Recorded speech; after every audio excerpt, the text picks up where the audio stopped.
Hello, boys and girls.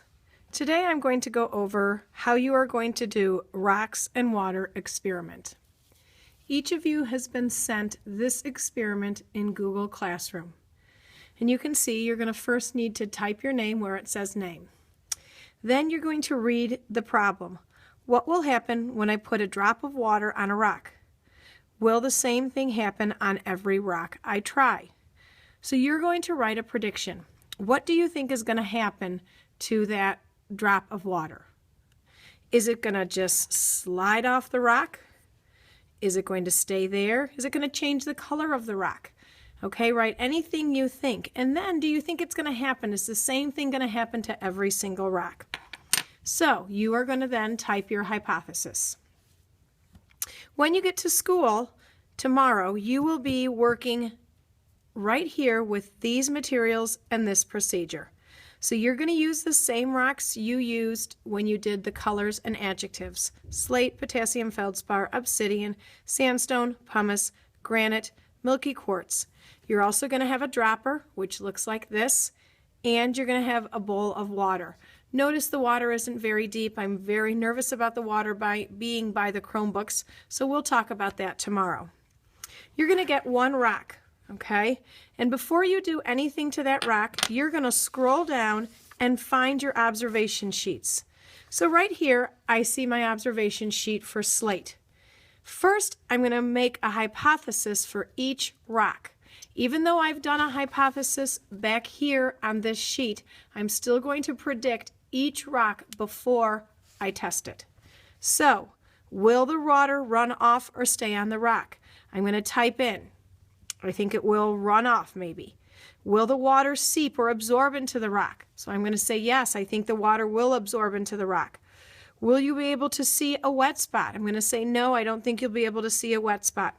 Will the water change the color of the rock? No, I don't think so. Once I have made all of those predictions on the computer, then it's time to predict. So what I'm going to do is I'm going to take my dropper, and as we did before when we worked with water on the wax paper, you're going to just squeeze the top of your pipette and you're going to put the water in here. Now as you can see, I don't know if you can see this on the video, but a lot of water goes in there. You don't need that much. You're just going to put a few drops, okay? Now I don't want to show you what's going to happen with slate, okay? Because I don't want to give that away for your prediction. So let me go ahead and just take a different rock, okay? This is just a rock that I had. You can see it's a little bit of a geode. I'm going to go ahead and just put, so what you're going to do is you're just going to put a couple drops, just a couple drops on that rock. Oh my gosh, look at that.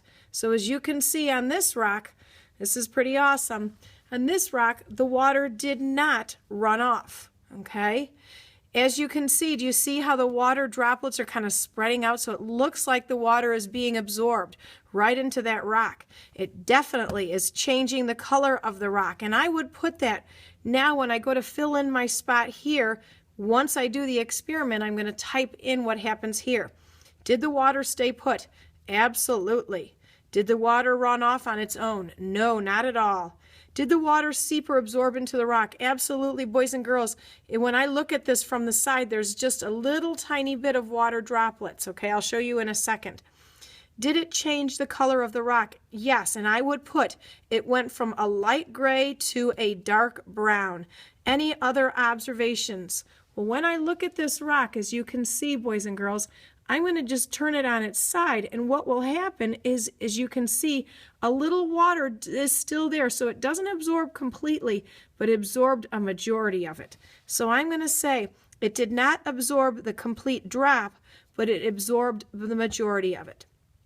Okay, and when I am done with this rock, I'm going to very carefully try to dry it with a paper towel if I can. If not, I'll just put it back where it belongs. You are going to do that for every single rock: slate, potassium feldspar, obsidian, sandstone. You're going to scroll down on your computer and find pumice, granite, and milky quartz. And you're going to do that for all of those, making your predictions first and then doing the real test second. Again, I can't emphasize enough, we're going to have to be very, very careful with the water. All right? When you are finished, all your data will be below. and then we'll talk about the conclusion. But as you know, your conclusion is going to compare this hypothesis and each hypothesis you made. So you might find that you are correct with one rock, but not another. Then you're going to have to tell why. Why did it do what it did with some rocks and not others? So that's going to be a fun why in your conclusion. And then you're going to compare with your table mates and see how theirs is. All right, boys and girls, we will have a fun time with this rock and water experiment. All right, I will see you soon.